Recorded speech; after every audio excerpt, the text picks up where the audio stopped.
Hello বন্ধুরা, সবাই কেমন আছো? আশা করছি ভালো আছো। আমার এই নতুন ব্লগটাতে তোমাদের অনেক অনেক স্বাগত। এটা হলো একটা ট্রাভেল ব্লগ।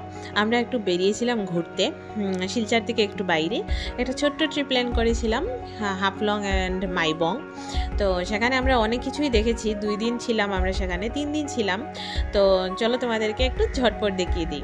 এটা হলো গিয়ে এখানে ফলস। এই ওয়াটার ফলসটা ভীষণ সুন্দর ছিল। আসলে কি বলতো, আমরা মানে এত মুগ্ধ হয়ে সব কিছু দেখছিলাম না, আমি না অতটা রেকর্ড করতে পারিনি। মানে ভিডিও বা রিলস বা ফটো তুলেছি, কিন্তু সেইভাবে ভিডিও করতে বলতে পারো ভুলেই গেছিলাম। এত সুন্দর ন্যাচারাল ভিউ ছিল যে আমি সেখানে অতটা করতে পারিনি। তো যতটা পেরেছি আমি তোমাদের জন্য রেকর্ড করে নিয়ে এসেছি। এইটা হলো ওয়াটার ফলস। এটা আমরা ফার্স্ট দিন গিয়েছিলাম এই ওয়াটার ফলসটাতে। এত সুন্দর ঠান্ডা একটা হাওয়া দিচ্ছিল না সেখানে। আর আমরা সকাল সকাল বেরিয়েছিলাম যাতে ভিড়টা কম হয়। ওখানে যে আমাদের লোকাল গাইড ছিলেন, উনি আমাদের বলেছিলেন যে যত বেলা বাড়তে থাকবে ভিড়টা বাড়তে থাকবে। তারপর এটা হলো লেক। এখানে আমরা বিকেলে এসেছিলাম, বোটিং করেছিলাম। এই যে আমি আর আমার ছেলে মিলে বোটিং করছি, আর ওই সাইডে দিকে ভাস্কর আর ওই আমাদের গাইড যে ছিলেন উনি বসেছিলেন। তো এখানে আমরা খুব এনজয় করেছি। তোমরা যদি একটা ছোট্ট ট্রিপ প্ল্যান করো বা আসামে থেকে যদি এখনও তোমরা এই জায়গাগুলো দেখোনি, তো অবশ্যই আসতে পারো। আমরা দুটো জায়গা মিস করে গেছি, উমরাংশু অ্যান্ড পানিমুর। কারণ আমাদের টাইম কম ছিল, তাই আমরা উমরাংশু যেতে পারিনি। কারণ আমাদের স্কুল আছে, অফিস আছে। আমরা তো আসলে হঠাৎ করে প্ল্যান করে গিয়েছিলাম না, তাই সেটা আর হয়নি। কিন্তু যদি তোমাদের হাতে 1 দিন বা 2 দিন এক্সট্রা থাকে, তাহলে অবশ্যই উমরাংশু বা পানিমুর গিয়ে আসবে তোমরা। উমরাংশুটা রয়ে গেল। নেক্সট টাইম আমি খুবই ট্রাই করব, যদি ইন ফিউচার আবার কখনো যাওয়া পড়ে, উমরাংশু যাতে যেতে পারি। আর এখানে বোটিং করছিলাম, আর আমার ছেলেকে ভয় দেখাচ্ছিলাম যে জলে কিন্তু ক্রোকোডাইল আছে, তুই একদম কিন্তু হাত পা লাড়াবি না। তো জায়গাটা খুবই সুন্দর। পাহাড়, মানে মাউন্টেন্সের পাহাড়ের মধ্যে যে একটা মজা আছে, আনন্দ আছে, সেটা তোমরা যদি ফিল করতে চাও, তোমরা অবশ্যই হাফলংয়ে আসতে পারো। আর এখন এই জায়গাগুলো, আগে এই জায়গাগুলোতে আমরা জানতামই না। এখন অনেক কিছু নতুন নতুন স্পট হয়েছে, বা কমিউনিকেশনটাও অনেক বেটার হয়েছে। আগে কোনো ট্রেন ছিল না, এখন ট্রেন চালু হয়েছে।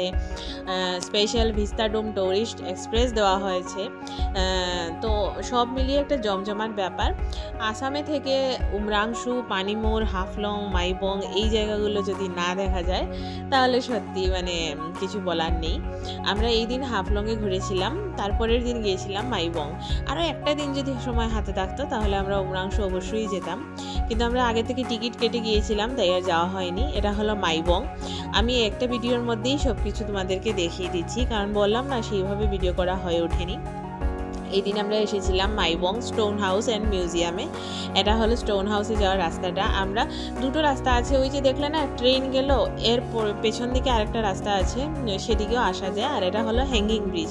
তো আমরা হ্যাঙ্গিং ব্রিজটাই চয়েস করেছিলাম, কারণ ওখানে সবাই লোকাল যারা ছিল সবাই বলছিল হ্যাঙ্গিং ব্রিজ দিয়ে যাও, দারুণ একটা ভিউ পাবে। তো আমরাও সেই মতো হ্যাঙ্গিং ব্রিজ দিয়ে আসলাম। আর সত্যি বলতে কি, সত্যি খুব দারুণ লাগছিল। এই হ্যাঙ্গিং ব্রিজের নিচে যে নদীটা আছে, সেটা শীতকাল বলে একটু শুকনো আছে। তো লোকাল যারা ছিলেন ওনারা বলছিলেন বর্ষার দিনে এই নদীটা পুরো ভরে থাকে, আর হ্যাঙ্গিং ব্রিজের একটু নিচে জল থাকে। তো সেই দৃশ্যটা আমরা মিস করে গেলাম। কিন্তু এখানে নদীর নিচের যে নুড়ি পাথর সব কিছু বেরিয়েছিল, সেগুলো দেখতে ভীষণ ভালোই লাগছিল। আর এই দেখো আমরা ভেতরে চলে এসেছি। এই যে এটা আমরা স্টোন হাউস যে জায়গাটা, সেটার ভেতরে চলে এসেছি। আমরা একটু আগে আগে বেরিয়েছিলাম। আর ওই দিন ওখানের লোকাল যে সিএম আছেন, ওনার 8 বছর কমপ্লিট হয়েছিল, তো সেই হিসাবে একটা পার্টি ছিল। তো ওই জন্য ওই দিন ওইখানে লোকজন একটু কম ছিল, আর আমরা খুব ভালোভাবে এনজয় করতে পেরেছি। ওখানে লোকাল যারা ছিলেন ওনারা বলছিলেন, মানে স্টাফ যারা ছিলেন, যে আপনারা খুব ভালো দিনে এসেছেন, খুব ভালোভাবে এনজয় করতে পারবেন। না হলে এই জায়গাটা লোকে একদম ঠাসা থাকে, লোকে পিকনিক করে, তারপরে ঘুরতে আসে, প্রি ওয়েডিং ফটোগ্রাফি ভিডিও করতে আসে। তো একদমই মানে নিজের মতো করে ঘুরতে পারতেন না। কিন্তু আজকে ওই সিএমের পার্টি থাকায় লোকজন একটু কম আছে, আপনারা খুব আনন্দ করতে পারবেন। তবু ভেতরে অনেক লোকই ছিল। তো এখানে দেখো সব আসামিজ যে রাজা রানী ছিলেন, ওনাদের সব স্থাপত্য ওখানে মূর্তি করে রাখা ছিল। সেগুলো আমি একটু রেকর্ড করলাম। আর আমার ছেলে রিয়াংশ ওই দিন দারুণ এনজয় করছিল, মানে ও ক্ষুধা তৃষ্ণা সব ভুলেই গিয়েছিল। আমরা সকালে খেয়ে বেরিয়েছিলাম, তারপর আবার ফেরার সময় খাওয়া হয়েছিল, মানে ওইখানে তো কোনো দোকানপাট নেই সেরকম, তো মানে ও সেসব ভুলেই গিয়েছিল, মানে ও এত এনজয় করছিল না, আর আমরাও সব কিছু ভুলে গিয়েছিলাম। আর শীতকাল ছিল, রোদ্রুটা পড়ছিল, খুবই ভালো লাগছিল। আর যেহেতু হাফলং ঠান্ডাটা একটু বেশি, মানে আমাদের শিলচর থেকে একটু বেশি, একটু না ভালোই বেশি, তো খুব সুন্দর ওয়েদার, খুব সুন্দর সব কিছু। যদি তোমরা ছোট্টখাটো, এই দেখো কত লোকজন ছিল, বললাম না, তবে একটু কম ছিল। তো এখানে আমরা খুব এনজয় করেছি। আমরা বলতে পারো সারাটা দিন এই স্টোন হাউসেই ছিলাম। এখানে প্রচুর বড় এলাকা, ক্যামেরায় হয়তো আমি অতটা তুলে ধরতে পারিনি, কিন্তু চোখ দিয়ে দেখে না দারুণ লাগছিল, অপূর্ব সুন্দর। এইসব জায়গায় প্রচুর ফটো এবং ভিডিও রিলস আমি করেছি, আমার ফেসবুক এবং ইনস্টাগ্রাম পেজে থাকলে তোমরা অবশ্যই পেয়ে যাবে। এখানে রিয়াংশকে বলছিলাম বাবা একটু তাকাতো, একটু পোজ দে, তো রিয়াংশ তাকালো। এখন ভাস্করকে বলছে একটু তাকাও, তো ভাস্করও তাকিয়ে দিল। তো এই জায়গাটা ভীষণ সুন্দর, তোমাদেরকে আমি অবশ্যই বলবো একবার ভিজিট করো। আর অনেক দিন পর ছনের ছাউনি দেখলাম। যখন ছোট ছিলাম না, এই ছনের ছাউনি দেওয়া ঘর ছিল আমাদের একটা, এখন তো আর এগুলো দেখা যায় না, আস্তে আস্তে বোধহয় এই জিনিসগুলো হেরিটেজই হয়ে যাবে। তো এই দেখো কত লোকজন, আর এখানে আমরা ভীষণ এনজয় করেছি, এত সুন্দর। আর এখানে ঘাসটা না মানে অন্যরকমই ছিল, মানে দারুণ লাগছিল ওই ঘাসের উপর পা ফেলে চলতে চলতে। আর এখানে দেখো এই যে জলটা দেখছো, এটাও বর্ষাকালে ওনারা বলেছেন আর একটু বেশি থাকে, আর একটু ভরা থাকে, এখন জলটা একটু কম আছে। আর স্টোন হাউস যে জিনিসটা, যে ওই দেখো দূরে দেখা যাচ্ছে, ওটা হলো স্টোন হাউস, মানে পাথরের একটা বাড়ি। ওই জায়গাটার নামের কারণেই এই পুরো জায়গাটার নাম স্টোন হাউস দেওয়া হয়েছে। আর এদিক দিয়ে আমরা, এটা হলো আমরা পুরোটা ঘুরে যখন বেরোচ্ছিলাম, তখন আমি এইটা শ্যুট করেছিলাম। আর খুব এনজয় করেছি। এখান থেকে বেরিয়ে আমরা গিয়েছিলাম মিউজিয়ামে, ওখানেও আমরা অল্প সময় ছিলাম। মিউজিয়ামটা বলতে পারো পুরো হাফলং অ্যান্ড মাইবংয়ের একদম পিকে। মিউজিয়ামের ওখান থেকে তুমি পুরো মাইবং, হাফলং পুরো এলাকাটা দেখতে পারো, পুরো ডিমা হাসাওকে দেখতে পারবে, একদম টপে ছিল। সেখানের দৃশ্যটাও দারুণ ছিল। তো এখান থেকে আমরা এখন বেরিয়ে যাব। আর তোমাদেরকে বলবো, ওদের বোধহয় ফ্রাইডেতে বন্ধ থাকে, তো আমার ফ্রাইডেতে নয়, ওরা বললো কি স্যাটারডেতে বোধহয় ওদের বন্ধ থাকে। তো তোমরা যদি এখানে আসো অবশ্যই ভিজিট করবে।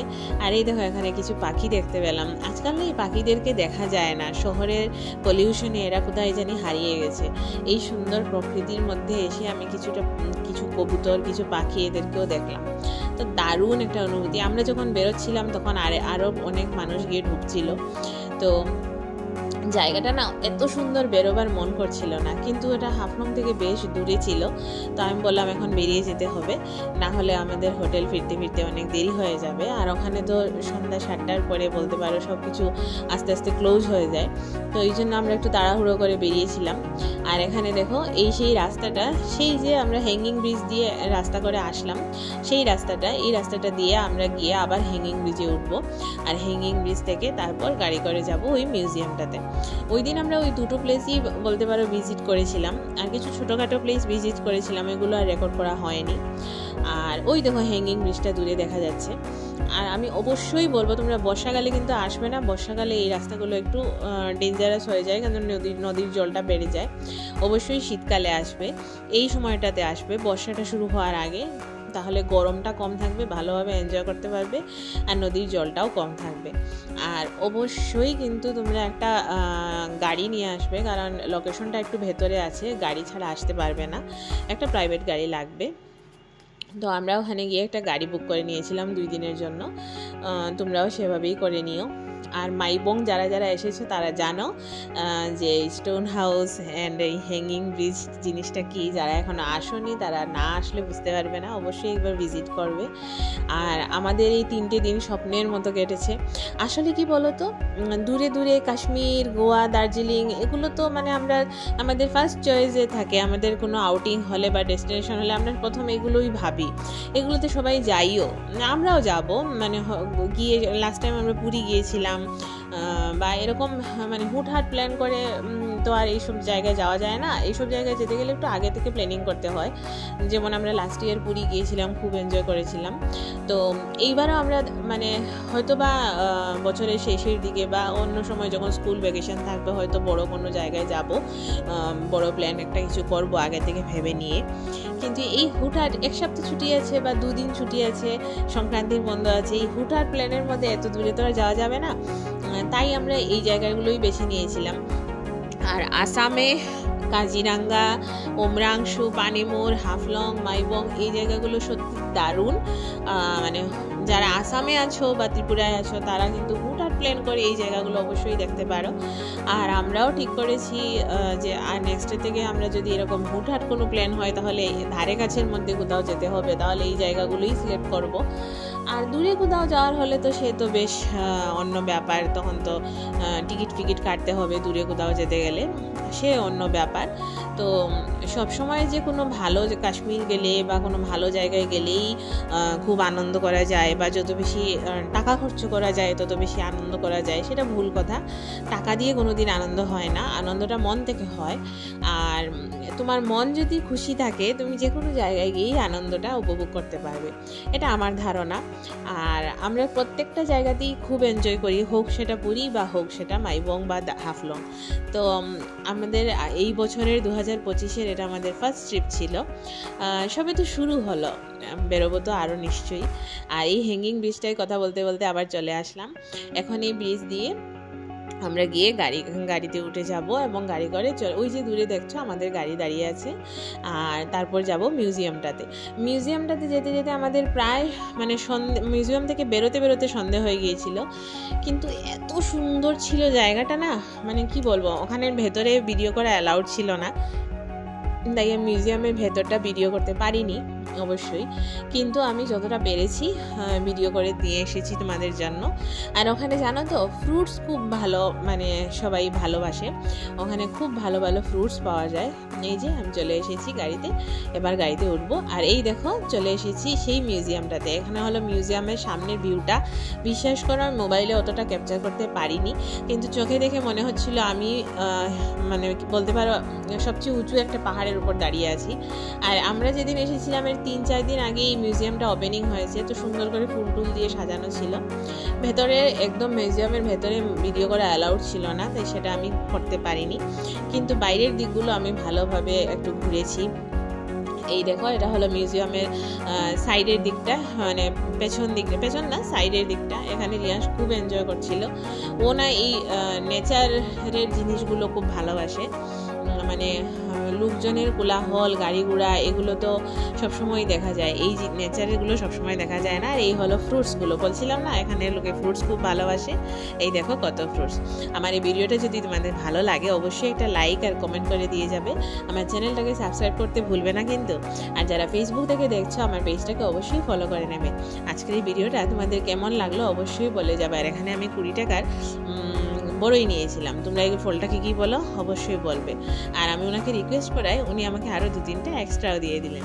তো সবাই ভালো থাকবে, সুস্থ থাকবে, সাবধানে থাকবে, এই শীতে নিজেদেরকে বাঁচিয়ে রাখবে। ভিডিওটা ভালো লাগলে একটা লাইক কিন্তু অবশ্যই দিয়ে যাবে। সবাই ভালো থেকো, সুস্থ থেকো, বাই বাই।